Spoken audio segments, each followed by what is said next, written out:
Hi, it's Ellie here, and I am with Des Moines-based singer-songwriter Lily DeTaye. Lily, thanks so much for chatting today. Thank you for having me. So we're going to be talking about the blues, as you know. Yes. And I'm curious, so you've been a mentor for Girls Rock for 5 years now? Yeah, I mean somewhere along that. Somewhere in there? Yeah. So when you talk about blues with the Girls Rock campers, what are some of the things that you talk about? Yes. Sister Rosetta Tharpe is probably the biggest person that we talk about with the blues. Actually, I was trying to reflect on who we talked about in this past camp. And I think she was the only blues artist that we really covered, like a strict, blues into rock and roll artist. And just how badass she is. And, a lot of that music started with Black women. So Totally. that's what we cover, or we try to cover her every year, for sure. And you did a presentation this year on Joan Baez. I did, yes.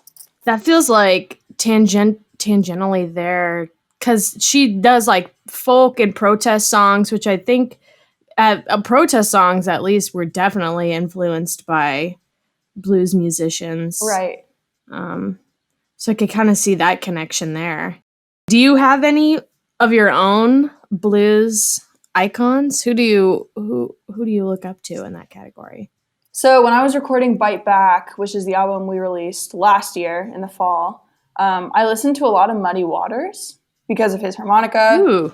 And specifically the tone of the harmonica in like Champagne and Reefer. And a lot of those songs, the like really distorted kind of far away harmonica was super informative to me, specifically for like Tusk. Love him. And then love Taj Mahal because he calms me down. Cool. And you like the Black Keys, who are definitely like a bluesy sort of band.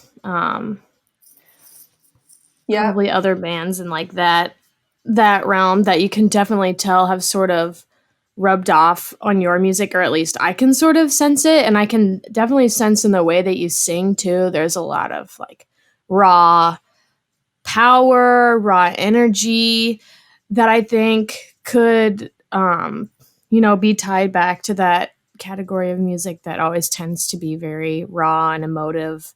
And you play the harmonica, which I think was that a blues thing? Like blues made harmonicas popular? I don't know exactly where that came from. I mean, it's definitely, you hear it a lot through blues. Yeah. And actually, I just started the Ken Burns country music documentary last night, and they talk about harmonica.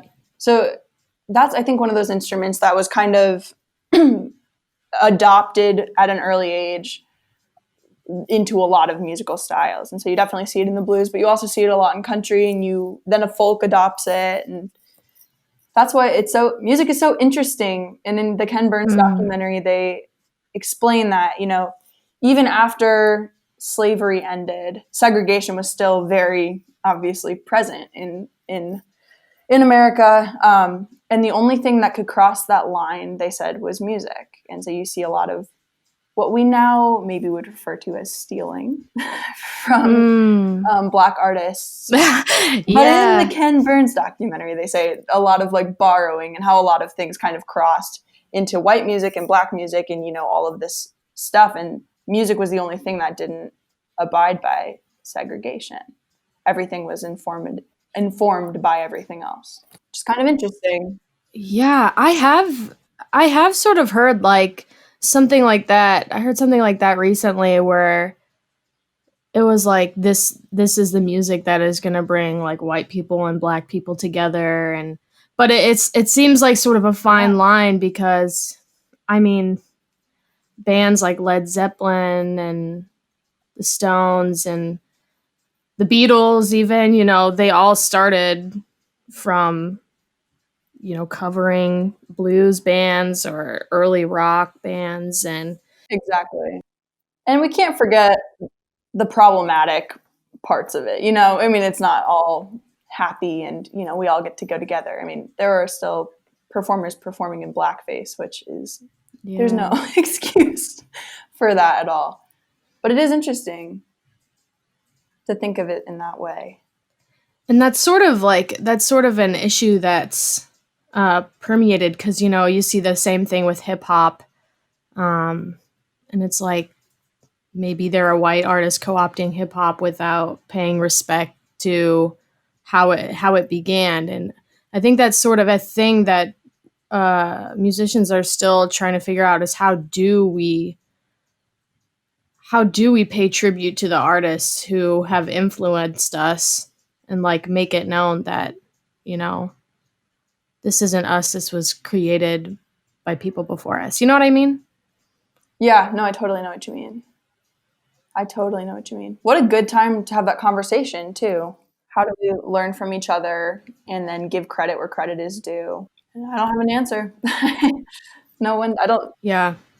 And I can totally see like how where it'd be frustrating, you know, for people to say this is black culture and now you're taking it and you're becoming a top 40 artist or, you know, things like that, right, which I just like, I right, totally get where that's coming from. And it's sometimes I don't really know what to do to, I don't know, make that right or what can be done to make that right.